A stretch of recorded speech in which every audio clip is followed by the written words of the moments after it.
Until all the employees resigned together and the company was on the verge of bankruptcy, the female CEO finally realized that the useless husband she had fired so casually was actually the biggest contributor to the company's success. It turned out that the man was a world-class genius programmer. Any product he developed would cause a frenzy among wealthy investors. To help his wife's company grow, he pushed himself to the limit, ignoring his health, and stayed up late developing a new project. However, instead of appreciating him, the woman used the money he had worked so hard to earn to buy her first love, Jack, a luxury sports car, and an expensive watch. When the man saw the photos Jack posted, he was furious while working overtime. He planned to confront his wife, but Jack had already slandered him, claiming that the man had found out about the gifts from his wife and cursed him viciously. When the woman heard about it, she immediately rushed over to scold the man. The man said he never insulted Jack, but the woman didn't believe him. She accused him of not working properly during the day and staying late after hours for no reason. The man explained that he was doing it to develop a new product, but the woman said that was simply his duty. She said there was no need for him to show off his achievements. To calm him down, she took out a watch, but when the man saw it, he immediately recognized it as the one Jack used to wear. He threw the watch on the ground. Seeing that the man was so ungrateful, the woman was about to explode again, but just then she got a call from Jack.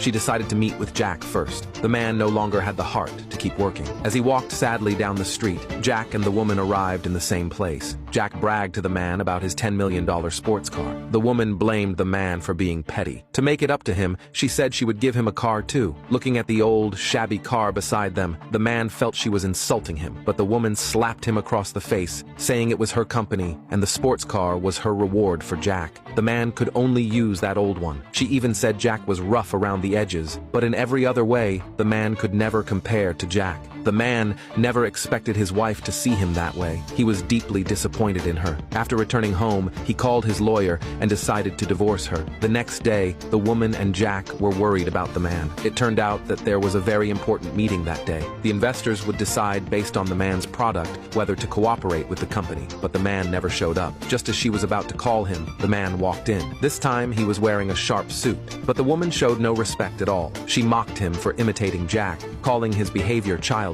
While she was blaming him, two investors arrived at the company. The woman ordered the man to greet them. If this deal went wrong, it could affect the whole company. However, the man took out a resignation letter. The woman couldn't believe it. He was quitting at such a crucial moment. She thought he was dragging the company down. To keep him, she said she was wrong yesterday and gave him a half-hearted apology. The assistant also advised him to calm down, since the meeting was extremely important. But the man was firm. He said if the woman trusted Jack so much, then Jack should be the one to meet the clients. Unexpectedly, the woman tore up the resignation letter, saying she wouldn't sign